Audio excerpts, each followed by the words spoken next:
Hello students, দেব coaching সেন্টারে সবাইকে স্বাগত। আজকে ভূগোল ও পরিবেশ নবম শ্রেণীর বসু মল্লিকের লেখা ভূগোল বই থেকে ষষ্ঠ অধ্যায় দুর্যোগ ও বিপর্যয় এই চ্যাপ্টারের প্রশ্ন উত্তর আলোচনা করব। আজকে 7 দাগের প্রশ্ন দেখো, নিচের প্রশ্নগুলির সংক্ষেপে ব্যাখ্যা করো, যার মান 3। তোমরা এই প্রশ্নগুলো দেখে নাও, এর উত্তরগুলো পরে করা আছে। 1 নম্বর প্রশ্ন দেখো, পার্থক্য লেখো দুর্যোগ ও বিপর্যয়। এর উত্তর লিখবে, প্রকৃতি ও মনুষ্যসৃষ্ট থেকে ঘটনাগুলো মানুষের প্রাণহানি ঘটায়, মানুষের স্বাভাবিক জীবনযাত্রাকে ব্যাহত করে, প্রাকৃতিক, সামাজিক, সাংস্কৃতিক সম্পদের ক্ষতি করে। সেই ঘটনাগুলোকে তাদের তীব্রতা, ক্ষয়ক্ষতির মাত্রা অনুসারে দুটো শ্রেণীতে ভাগ করা হয়, যথা দুর্যোগ ও বিপর্যয়। এখানে এই দুর্যোগ ও বিপর্যয়ের পার্থক্যগুলো সম্পর্কে আলোচনা করা হলো। 1. ধারণা। অস্বাভাবিক পরিস্থিতিতে যখন হঠাৎ স্বাভাবিক জীবনযাত্রার ছন্দপতন ঘটায় তখন তাকে দুর্যোগ বলে। দুর্যোগের প্রভাবে ব্যাপক আকারে প্রাণহানি, প্রাকৃতিক ও সাংস্কৃতিক সম্পদ ধ্বংস হওয়াকে বিপর্যয় বলে। 2 নম্বর লিখবে নিয়ন্ত্রণ। আধুনিক প্রযুক্তি ও পরিকল্পনা অনুসারে দুর্যোগ নিয়ন্ত্রণ করা হয়। বিপর্যয়কে নিয়ন্ত্রণ করা যায় উপযুক্ত প্রতিরোধ ব্যবস্থার সাহায্যে, ক্ষয়ক্ষতির পরিমাণ কমানো যায়। 3 নম্বর লিখবে জীবনযাত্রার উপর প্রভাব। দুর্যোগ জীবনযাত্রাকে রুদ্ধ না করলেও অল্প বিস্তর জীবনযাত্রাকে ব্যাহত করে। বিপর্যয়ের ফলে স্বাভাবিক জীবনযাত্রা সম্পূর্ণভাবে রুদ্ধ হয়ে যায়। 4 নম্বর লাগবে প্রকৃতি। দুর্যোগ ক্ষুদ্র স্কেলে ঘটে থাকে, বিপর্যয় বৃহৎ স্কেলে সংঘটিত হয়। 5 নম্বর লাগবে প্রাণহানি। দুর্যোগের ফলে প্রাণহানি প্রায় হয় না বললেই চলে। বিপর্যয়ের ফলে বহু সংখ্যক মানুষের প্রাণহানির সম্ভাবনা থাকে। 6 নম্বর লাগবে ক্ষয়ক্ষতি। দুর্যোগের সঙ্গে বৃহদাকার ক্ষয়ক্ষতি যুক্ত থাকে না। কোনো স্থানে বিপর্যয় সংঘটিত হলে প্রাকৃতিক, সাংস্কৃতিক ও অর্থনৈতিক সম্পদের ব্যাপক হারে ক্ষতি হয়। 7 নম্বর লাগবে উদাহরণ। দুর্যোগের উদাহরণ হলো ধস, মাঝারি তীব্রতা ভূমিকম্প, খরা, শিলাবৃষ্টি প্রভৃতি। প্রবল গতিবেগ সম্পন্ন ঘূর্ণিঝড়, প্রবল তীব্রতার ভূমিকম্প, পারমাণবিক বোমা বিস্ফোরণ প্রভৃতি বিপর্যয়ের অন্তর্ভুক্ত। 2 নম্বর প্রশ্ন দেখো, কীভাবে ঝড়ের উৎপত্তি হয়। এর উত্তর লিখবে, ঝড় হয় মূলত দুটি ভিন্ন বায়ুচাপের এলাকার মধ্যে বায়ু পরিচলন বা নিম্নচাপ সৃষ্টি হওয়ার ফলে। উষ্ণ ও আর্দ্র বায়ু উপরে উঠলে সেই স্থানে বায়ুর চাপ কমে যায়, যা একটি নিম্নচাপ অঞ্চলের সৃষ্টি করে। এরপর উচ্চচাপ অঞ্চল থেকে দ্রুত বায়ু সেই নিম্নচাপ অঞ্চলে এসে মিলিত হয় এবং পৃথিবীর আবর্তনের প্রভাবে ঘুরতে শুরু করে, যা ঘূর্ণিঝড়ের সৃষ্টি করে। ঝড় সৃষ্টির প্রক্রিয়া। 1 নম্বর পয়েন্টে লিখবে নিম্নচাপের সৃষ্টি। সূর্যের তাপে সমুদ্র বা ভূমির উপর থেকে জলীয় বাষ্পপূর্ণ উষ্ণ ও আর্দ্র বাতাস উপর থেকে উঠে যায়।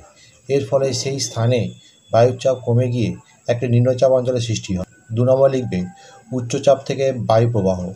এই নিম্নচাপকে ঘিরে থাকা উচ্চচাপ অঞ্চল থেকে বাতাস দ্রুত সেই নিম্নচাপের দিকে ধাবিত হয়, যাতে শূন্যস্থান পূরণ করা যায়। নেক্সট 3 নম্বর পয়েন্ট দেবে পৃথিবী আবর্তনের প্রভাব। পৃথিবী আবর্তনের কারণে এই বায়ুপ্রবাহ উত্তর গোলার্ধের ঘড়িকাঁটার বিপরীতে এবং দক্ষিণ গোলার্ধের ঘড়িকাঁটার দিকে ঘুরতে ঘুরতে নিম্নচাপ অঞ্চল থেকে ধাবিত হয়। 4 নম্বর পয়েন্ট দেবে ঘূর্ণিঝড়ের জন্ম। এই ঘূর্ণি প্রক্রিয়া চলতে থাকে এবং প্রবল বেগে ঘূর্ণায়মান বায়ুপ্রবাহ তৈরি করে, যা একটি শক্তিশালী ঘূর্ণিঝড় বা ঝড়ের জন্ম দেয়। এই ঝড়ের সঙ্গে সাধারণত ভারী বৃষ্টিপাত ও ধ্বংসাত্মক বায়ুপ্রবাহ থাকে। নেক্সট 3 নম্বর প্রশ্ন দেখো, সুনামির উৎপত্তির কারণ কী।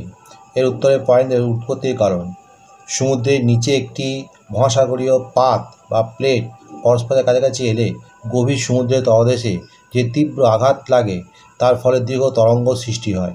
এই তরঙ্গ সমুদ্রের তলদেশ দিয়ে অতি দ্রুত অগ্রসর হয়ে মহাদেশের মহীঢালে বাধাপ্রাপ্ত হলে সাময়িকভাবে কিছুটা পিছিয়ে যায় বটে, কিন্তু পর মুহূর্তে ক্ষুদ্র তরঙ্গে পরিণত হয়ে উপকূলবর্তী অঞ্চলে বিশাল ঢেউয়ের আকারে আছড়ে পড়ে। প্রতিদিনের স্বাভাবিক জোয়ারভাটার সঙ্গে এর কোনো সম্পর্ক নেই। এমনকি সমুদ্রের নিচে ঘটা সব ভূমিকম্পে সুনামি হয় না।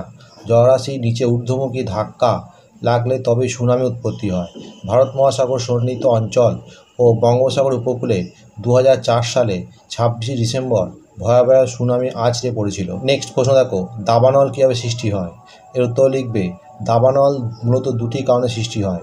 প্রাকৃতিক কারণ যেমন বজ্রপাত, আগ্নেয়গিরি অগ্নুৎপাত, এবং মানুষের সৃষ্ট কারণ যেমন অসাবধানবশত আগুন, ক্যাম্প ফায়ারে আগুন।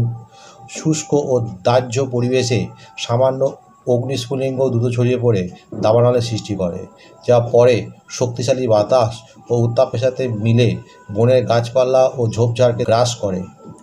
প্রাকৃতিক কারণগুলো পয়েন্ট দেবে। নেক্সট পয়েন্টে দেখবে বজ্রপাত। শুষ্ক মরশুমে বজ্রপাতের কারণে অনেক সময় দাবানলের সৃষ্টি হয়। সূর্যের তাপ, অতিরিক্ত উত্তাপও দাবানলের কারণ হতে পারে। আগ্নেয়গিরি অগ্নুৎপাত, কিছু ক্ষেত্রে আগ্নেয়গিরি অগ্নুৎপাতের থেকে সৃষ্ট আগুন দাবানলে পরিণত হয়। মানুষের সৃষ্ট কারণ, অসাবধানতা, ক্যাম্প ফায়ারে আগুন, জ্বলন্ত সিগারেট বা খোলা জায়গায় রান্নার আগুন থেকে দাবানল শুরু হতে পারে। ক্ষতিগ্রস্ত বৈদ্যুতিক সরঞ্জাম, ত্রুটিপূর্ণ ক্ষতিগ্রস্ত বৈদ্যুতিক সরঞ্জাম থেকেও আগুন লাগতে পারে। দাবানলের বিস্তার, শুষ্ক পরিবেশ, শুষ্ক গাছপালা এবং ঘন ঝোপঝাড় আগুনের দ্রুত বিস্তারের জন্য অনুকূল পরিবেশ তৈরি করে। বাতাসের প্রবাহ আগুনকে দ্রুত ছড়িয়ে দিতে এবং ভয়াবহ আকারে ধারণ করতে সাহায্য করে। 5 নম্বর প্রশ্ন দেখো, ভূমিধসে মানুষের ভূমিকা কী? এর উত্তর লিখবে, ভূমিধসে মানুষের ভূমিকা হলো মূলত এটি সৃষ্টি বা বাড়িয়ে তোলা, যেমন বন উজাড়, অপরিকল্পিত নির্মাণ, সঠিক নিষ্কাশন ব্যবস্থার অভাব, খনিজ উত্তোলনের জন্য বিস্ফোরণ ও খনন এবং ঢাল পরিবর্তনের মতো কর্মকাণ্ডের মাধ্যমে মাটির চাপ বাড়ানো। এছাড়া ভূমিধস প্রবণ এলাকায় মানুষের বসতি স্থাপন তাদের ঝুঁকি বাড়ায়। মানুষের সরাসরি ভূমিকা, প্রথম পয়েন্ট দেবে বন উজাড়। গাছ কেটে ফেলার কারণে মাটির উপরিভাগ আলগা হয়ে যায়, যা ভূমিধসের ঝুঁকি বাড়ায়। অপরিকল্পিত নির্মাণ, বাড়ির নকশা বা রাস্তা তৈরির সময় যদি ঢালের প্রকৃতি বিবেচনা না করা হয় তাহলে ভূমিধস হতে পারে। জল নিষ্কাশনের ত্রুটি, অপরিকল্পিত নিষ্কাশন ব্যবস্থা বা নর্দমা তৈরি করলে মাটি নরম হয়ে যায়, যা ভূমিধসের কারণ হতে পারে। খনন ও বিস্ফোরণ, খনিজ পদার্থ উত্তোলনের জন্য ব্লাস্টিং বা খনন কাজ ঢালের স্থিতিশীলতা নষ্ট করে এবং ভূমিধস ঘটাতে পারে। মাটি ও পাথরের ভার বৃদ্ধি, ঢালের ওপর অতিরিক্ত ওজনের নির্মাণ বা অন্যান্য জিনিস রাখলে ভূমিধসের সম্ভাবনা বাড়ে। মানুষের পরোক্ষ ভূমিকা, জলবায়ু পরিবর্তন, যদিও এটি সরাসরি মানুষের কাজ নয়, তবে জলবায়ু পরিবর্তন যা বিশ্বজুড়ে বৃষ্টিপাত ও তাপমাত্রা পরিবর্তন ঘটায় তা ভূমিধসের ঝুঁকি বাড়াতে পারে। ভূমিধস প্রতিরোধে মানুষের ভূমিকা অত্যন্ত গুরুত্বপূর্ণ। সঠিক পরিকল্পনা সহ নির্মাণ, অপরিকল্পিত কার্যকলাপ বন্ধ করা এবং প্রাকৃতিক ভারসাম্য বজায় রাখার মাধ্যমে ভূমিধসের প্রভাব কমানো সম্ভব। এর পরের প্রশ্ন দেখো, খরা সৃষ্টিতে মানুষের ভূমিকা কী? এর উত্তর লিখবে, খরা সৃষ্টিতে মানুষের ভূমিকা উল্লেখযোগ্য। বনভূমি উজাড়, অপরিকল্পিত ও অতিরিক্ত জল ব্যবহার, অতিরিক্ত কৃষিকাজ এবং ভূগর্ভস্থ জলসম্পদের অতিরিক্ত শোষণ খরা বাড়িয়ে তোলে। এই কাজগুলো মাটির জল ধারণ ক্ষমতা কমিয়ে দেয়, বৃষ্টিপাতের অনিশ্চয়তা বাড়ায় এবং মরুকরণ প্রক্রিয়াকে ত্বরান্বিত করে, যা সামগ্রিকভাবে খরার কারণ হয়ে দাঁড়ায়। মানুষের কার্যকলাপ যেভাবে খরা ঘটায়, বন উজাড় গাছপালা বনভূমিকে রক্ষা করে এবং মাটি আর্দ্রতা ধরে রাখতে সাহায্য করে। বন উজাড় করলে মাটি খরা ও বায়ু ক্ষয়প্রবণ হয়ে পড়ে, যা জল ধারণ ক্ষমতা কমিয়ে দেয়।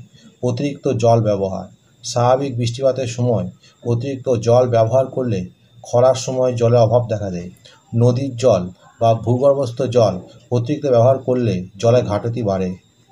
অতিরিক্ত কৃষিকাজ ও সেচ, অতিরিক্ত কৃষিকাজ ও ভুল সেচ পদ্ধতি মাটির উর্বরতা নষ্ট করে এবং জল ধরে রাখার ক্ষমতা হ্রাস করে। মরুকরণ, অপরিকল্পিত কার্যকলাপের ফলে যখন গাছপালা জন্মায় না এবং মাটি শুষ্ক হয়ে যায় তখন মরুকরণ ঘটে, যা খরা সৃষ্টিতে সাহায্য করে।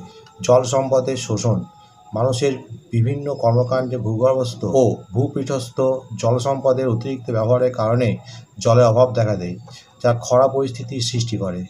এই কারণগুলোর সম্মিলিত প্রভাবে খরার ঘটনা এবং এর তীব্রতা বৃদ্ধি পায়।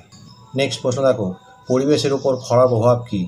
এর উত্তর লিখবে, পরিবেশের উপর খরার প্রভাব, পৃথিবীর সকল জীবনের জন্য জল অপরিহার্য এবং পরিবেশের গুরুত্ব সম্পদের অভাব সকল প্রকার জীবনের উপর নেতিবাচক প্রভাব ফেলতে বাধ্য।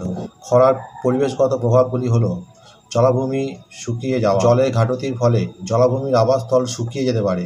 যেহেতু এই ধরনের আবাসস্থল বিভিন্ন ধরনের উদ্ভিদ এবং প্রাণীর আবাসস্থল, তাই জলের ঘাটতি থাকলে এই সমস্ত জীবের বেঁচে থাকা কঠিন হয়ে পড়ে। এর পরে পয়েন্ট দেবে, ভূপৃষ্ঠের জলের দূষণ, বৃষ্টিপাতের পরিমাণ কম হওয়া এবং নদী ও ঝর্ণার মতো জলাশয় থেকে জল কমে যাওয়ার ফলে দূষণকারী পদার্থ ভূমিতে এবং অবশিষ্ট ভূপৃষ্ঠে জলাশয়ে জমা হয়।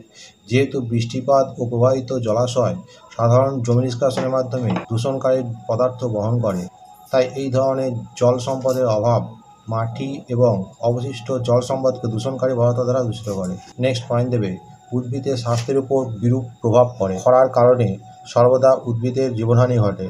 জলের স্বল্প পরিবেশে বেড়ে ওঠা উদ্ভিদের স্বাস্থ্য সর্বদা খারাপ থাকে। ফলে উদ্ভিদগুলি কীটপতঙ্গবাহিত রোগের জন্য অত্যন্ত সংবেদনশীল হয়ে ওঠে।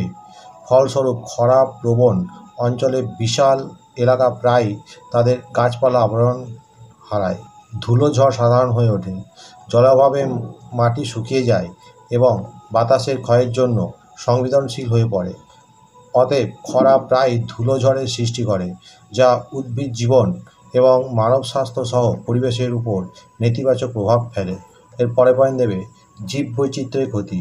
তীব্র খরার সম্মুখীন এলাকায় বসবাসকারী বেশিরভাগ উদ্ভিদ ও প্রাণী বেঁচে থাকতে অক্ষম। ফলস্বরূপ একটি প্রজাতি সম্পূর্ণ জনসংখ্যা এলাকা থেকে নিশ্চিহ্ন হয়ে যেতে পারে। ফলে খরাপ্রবণ এলাকাগুলিতে জীববৈচিত্র্যের ব্যাপক ক্ষতি হয়। দাবানল সাধারণ হয়ে ওঠে। বৃষ্টিপাতের অভাবে পাতা শুকিয়ে যায় এবং তাপমাত্রা বেশি থাকলে ওই পাতায় আগুন ধরে যেতে পারে। অতএব খরার সময় দাবানল খুবই সাধারণ। আগুন নেভানোর জন্য বৃষ্টিপাতের অভাবে দাবানলের বিশাল এলাকা জুড়ে ছড়িয়ে পড়ে। এলাকায় সমস্ত উদ্ভিদ এবং প্রাণীজগৎ ধ্বংস করে দেয় এবং জমিকে অনুর্বর ও প্রাণহীন করে তোলে। এর পরের পয়েন্ট দেবে, প্রাণীদের অভিবাসনে বাধ্য করা হয়। খরার সময় জল ও খাদ্যের অভাবে বন্যপ্রাণীদের নিরাপদ স্থানে স্থানান্তরিত করতে বাধ্য করে, যেখানে এই ধরনের গুরুত্বপূর্ণ সম্পদ পাওয়া যায়। তবে এই ধরনের ভ্রমণের সময় অনেক প্রাণী মারা যায়। যারা আরও ভালো আবাসস্থলে পৌঁছতে সক্ষম হয় তারা প্রায় তাদের নতুন আবাসস্থলের সাথে খাপ খাইয়ে নিতে ব্যর্থ হয়ে মারা যায়। বর্ধিত মরুকরণ। খরা, অতিরিক্ত পশুপালন, বন উজাড় এবং অন্যান্য মানুষের কার্যকলাপের কারণে মরুভূমি বৃদ্ধিকে ত্বরান্বিত করতে পারে। জলের অভাব গাছপালাকে আরও ধ্বংস করে দেয়, যার ফলে জমি পুনরুদ্ধারের সম্ভাবনা খুব কম থাকে। বন্ধুরা, এখানেই শেষ করছি। পরবর্তী ভিডিওতে আবার দেখা হবে। ভিডিওটি ভালো লাগলে অবশ্যই লাইক, কমেন্ট, শেয়ার করবে।